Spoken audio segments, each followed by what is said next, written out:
नमस्कार सर्व प्रेक्षकांचं news TV मराठीमध्ये स्वागत। विधानसभा निवडणुकीसाठी मराठा आरक्षणासाठी लढा देणारे मनोज जरांगे यांनी मोठी घोषणा केलेली आहे। मनोज जरांगे यांनी काही मतदारसंघामध्ये निवडणूक लढवण्याचे ठरवले आहे। त्यांनी काही मतदारसंघाच्या नावाची देखील घोषणा केलेली आहे।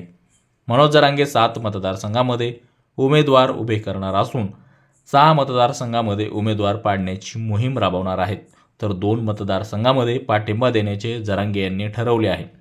मनोज जरांगे यांनी दसऱ्या दिवशी दसऱ्याच्या मेळाव्यामध्ये आपली राजकीय भूमिका सांगितली होती, जिथे आपली ताकद आहे तसेच ज्या भागात अन्य पक्षाचे गटाचे समर्थन मिळणे शक्य आहे तिथे निवडणूक लढवणार असल्याचे त्यांनी सांगितले होते। तसेच SC/ST या आरक्षित जाग्यावर उमेदवार उभे करणार नसून ज्या जाग्यावर आपली ताकद नाही त्या ठिकाणी मराठा आरक्षणाला विरोध करणाऱ्यांना पाडायचा असा त्रिसूत्री कार्यक्रम मनोज जरांगे पाटील यांनी सांगितलेला होता। मनोज जरांगे पाटील हे मराठवाड्यातल्या कोणत्या विधानसभा मतदारसंघामध्ये निवडणूक लढवणार आहेत हे आपण थोडक्यात जाणून घेण्याचा प्रयत्न करणार आहोत। सुरुवातीला बीड जिल्ह्यातील केज आणि बीड शहरामध्ये उमेदवार उभा करणार असल्याचं मनोज जरांगे पाटील यांनी सांगितलेलं आहे।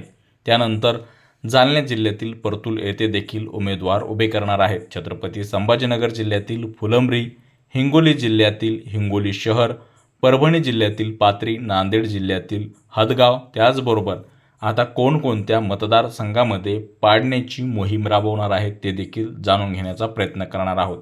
जालना जिल्ह्यातील भोकरदन, छत्रपती संभाजीनगर जिल्ह्यातील गंगापूर, हिंगोली जिल्ह्यातील कळमनुरी, परभणी जिल्ह्यातील गंगाखेड आणि जिंतूर, लातूर जिल्ह्यातील औसा या मतदारसंघामध्ये मनोज जरांगे पाटील हे पाडण्याची भूमिका घेणार आहेत। मनोज जरांगे पाटील हे कोणत्या 2 मतदारसंघामध्ये आपला पाठिंबा देणार आहेत ते देखील थोडक्यात जाणून घेण्याचा प्रयत्न करणार आहोत। जालना जिल्ह्यातील बदनापूर राखीव मतदारसंघ आणि छत्रपती संभाजीनगर शहर पश्चिम या 2 मतदारसंघात पाठिंबा देणार असल्याचे मनोज जरांगे पाटील यांनी ठरवलेले आहे। मराठा मुस्लिम मागासवर्गीय समीकरणाच्या तयारीत मनोज जरांगे पाटील यांनी मराठा मुस्लिम मागासवर्गीय असे समीकरण तयार करत या निवडणुकीत उमेदवार उभे करण्याची रणनीती आखलेली आहे। यानिमित्त आंतरवाली सराटी येथे मुस्लिम धर्मगुरू सज्जाद नोमानी मनोज जरांगे पाटील यांची भेट घेण्यासाठी देखील काही दिवसापूर्वी येऊन गेले आहेत। यावेळी आनंदराज आंबेडकर देखील उपस्थित होते।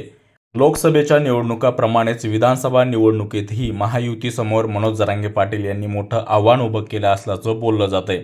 दरम्यान लोकसभा निवडणुकीच्या वेळी मनोज जरांगे यांनी महायुतीला विरोध केला होता। त्यांनी घेतलेल्या या निर्णयामुळे भूमिकेमुळे महायुतीला अनेक जागेवर फटका बसला होता। त्यामुळे विधानसभा निवडणुकीत आता तर मनोज जरांगे यांनी त्यांचे उमेदवार मैदानात उतरवण्याचे ठरवले आहे। त्यामुळे नक्कीच महायुतीला या विधानसभा निवडणुकीत मोठे आव्हान निर्माण होणार असल्याचं बोललं जात आहे। मनोज जरांगे पाटील यांनी 15 ते 20 मतदारसंघामध्ये विधानसभा निवडणूक लढवण्याचे ठरवले आहे। यासाठी त्यांनी मतदारसंघ देखील सांगितलेले आहेत। उर्वरित मतदारसंघासाठी चर्चा सुरू असल्याचेही मनोज जरांगे पाटील यांनी सांगितलेलं आहे। आम्ही जिथे शक्ती आहे तिथेच उमेदवार देण्याचा आमचा प्रयत्न आहे। आपल्या शक्तीप्रमाणे काम करायचे आहे आणि बाकीचे पाडून टाकायचे आहेत असा आमचा निर्णय झाल्याचे मनोज जरांगे पाटील बोलताना म्हणत होते। जरांगे म्हणाले, 3 दिवसापासून आमची बैठक सुरू आहे। उद्या ही बैठक होणार आहे।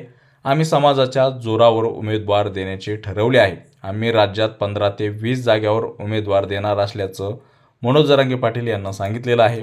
मनोज जरांगे पाटील पुढील विधानसभा मतदारसंघामध्ये उमेदवार उभे करणार असल्याचं सांगितलं जातंय। बीड, मंठा, परतूर, फुलंब्री, वसमत आणि हिंगोली, परभणीतील पाथरी, गंगाखेड पेंडिंगमध्ये आहे। नांदेडमधील हदगावमध्ये देखील निवडणूक लढवणार असल्याचं सांगितलं जातंय। लोहा, कंधार पेंडिंग आहे।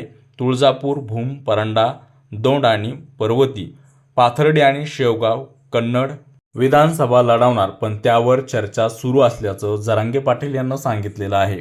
विधानसभेच्या निवडणुकीमध्ये मनोज जरांगे पाटील यांनी घेतलेल्या भूमिकेबद्दल आपल्याला काय वाटतंय? त्याचबरोबर महाराष्ट्रामध्ये महायुतीचं सरकार येईल का महाविकास आघाडीचं सरकार येईल? आपल्या मतदारसंघामध्ये काय परिस्थिती आहे?